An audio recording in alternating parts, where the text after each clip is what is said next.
please hit that subscribe button. Hey everybody. Better suited to win the Stanley Cup this season. If you are new to the channel, the Washington Capitals, the Boston Bruins. Locked out and he scored! And we're live. Hey everybody, so finishing up the 7-10 matchup in the Western Conference. Today we're going to be looking at a lineup projection for the Minnesota Wild and just trying to piece together what their lineup could look like if hockey does return and they play against the Vancouver Canucks. Before we begin, I just ask that you please hit that subscribe button if you're new and that like button if you haven't already, because those thumbs up really go a long way and help out the channel a lot. But yeah, let's switch over to the cap-friendly screen here and take a look at what the Minnesota Wild lineup could look like here. And one thing I have to say about Minnesota's lineup is options. Wow, I mean, this is, talk about just piecing together a lineup here. This was a hard lineup to kind of piece together. They have so many players that they can move up and down the lineup and put in different slots. It's really hard to know what they're going to do or what slot everyone is going to slot into. What we do know is that Eric Staal is their best center. He is their #1 center without a doubt, so he gets the top line center spot.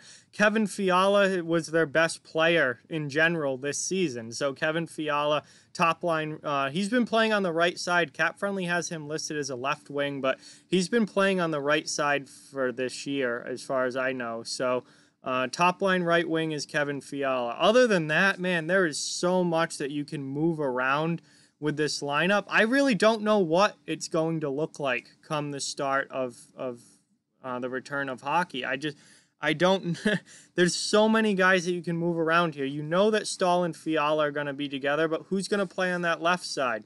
Right now I have Greenway there, but you could put Parise up there if you wanted.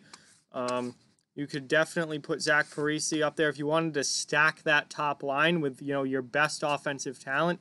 You could put Parise up there if you wanted a physical player to possibly, you know, kind of play that protector role alongside Staal and Fiala. You could put Marcus Foligno up there. And, he had, I believe, 11 goals this year, so it's not like he is inept offensively. He can score as well. You could possibly do that. I'm going to put Greenway back there. I think that's most likely what's going to happen, which means Parise goes on your second line. Now, who centers the second line? It obviously used to be Mikko Koivu, but Koivu has not been the same since his knee injury and really had a rough year this year. So is it Galchenyuk? Now, he hasn't, Galchenyuk's on his third team in 3 years now, or 2 years now, going from Arizona to Pittsburgh, now to Minnesota. Galchenyuk's really not a top 6 player. I've talked about him before on the channel and how much I really don't like him as a player and don't think he's very good. I don't see Galchenyuk being a top 6 guy. So then Joel Eriksson Ek, I mean, he hasn't put up a ton of points offensively, but really, with the exception of Fiala and maybe Staal, no one on this team has put up a lot of points offensively. So maybe Eriksson Ek becomes your second-line center. Then who the hell plays on the right side? Yeah, I mean, Luke Kuhn I have there now.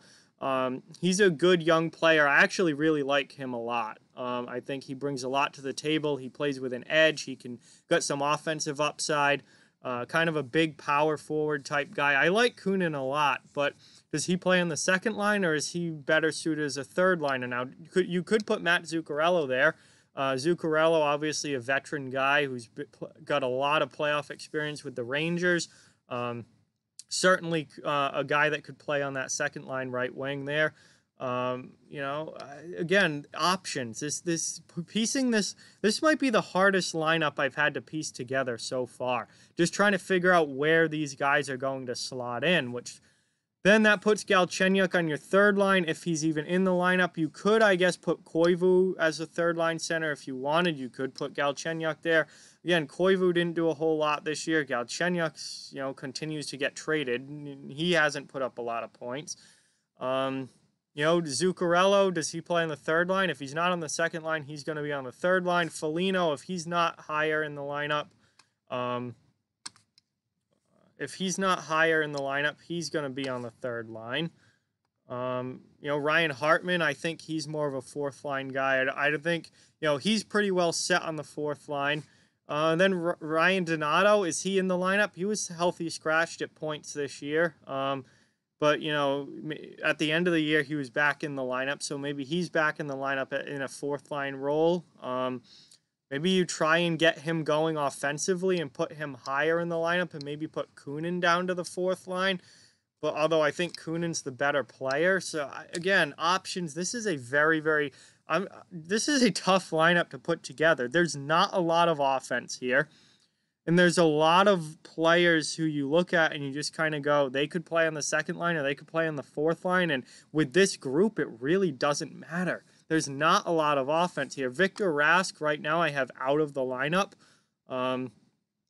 But you could put him in for maybe Galchenyuk. I can't see Koivu like not playing at all. I don't see him being healthy scratched. He might be a fourth line guy at this point, but I mean, after all the years he's given to Minnesota, I mean, he's played his whole career with the Wild. I can't see him just getting healthy scratched. So, Galchenyuk would probably come out of the lineup if Rask goes in. But is Rask going to go in? He's done virtually nothing since getting traded to Minnesota. Does he go as your fourth line center? Does Galchenyuk play a wing? Maybe Donato comes out of the lineup and Galchenyuk plays a wing. I mean, there's so many different things you can do here. It's really hard to piece this forward group together.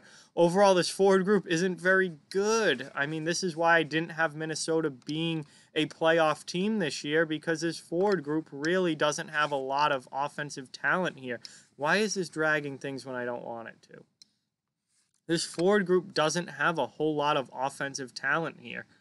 Again, I guess, and then as far as extra guys go, I mean, Mayhew played a little bit this year. Gabriel Dumont's a guy with a little bit of NHL experience. JT Brown has NHL experience. Nico Sturm and Luke Johnson would probably be called up as extra centers. Obviously, they could play wing as well, but you need good depth down the middle. I guess this is what the forward group something like this is what the forward group would look like. But this is a tough lineup to piece together. Gets a little bit easier when you go to the back end. I think their top four is pretty well set. Spurgeon and Suter is your top pair. And they've played together a lot, so I think that you obviously would keep them together. And then Brodin and Dumba, they've also played together a lot at this point, and that's your second pair without a doubt. Third pair, Greg Pateryn, and you could put Brad Hunt in there next to Pateryn, but I think Carson Soucy is going to get a pretty good look. He played quite a bit this year, so put him on that left side bottom pair, and then that leaves Brad Hunt as your number 7, and then you'll have some guys that get called up. I think Matt Bartkowski will get a call up with the expanded roster. He's got some NHL experience. Brennan Manel is a guy who has a few games under his belt this year. Louis Belpedio is a guy I think that could get a look from the AHL, and then as far as goaltending goes, well, it's interesting. Who's going to start, Alex Stalock or Devin Dubnyk? I think Capo Kakkonen here is your number 3. He played a few games this year, not very much, but he did see some NHL action.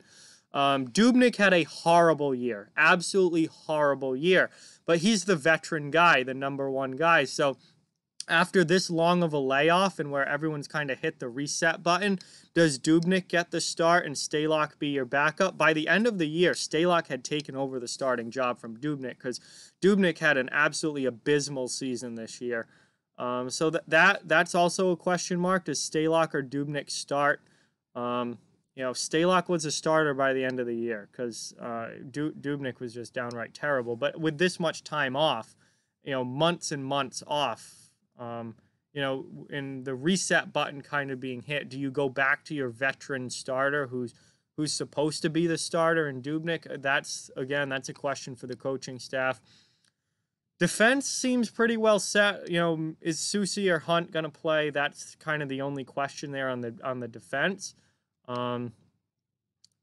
Goaltending, who starts is very much a question. And this forward group, I mean, who plays where? There's just so many options here. It's really tough to say. They could, Greenway's the guy that could play on the 4th line or play on the top line. Parisi, does he play on the top line? Does he play on the 2nd line? Kuhn's a guy that could play on any 2nd, 3rd, or 4th line.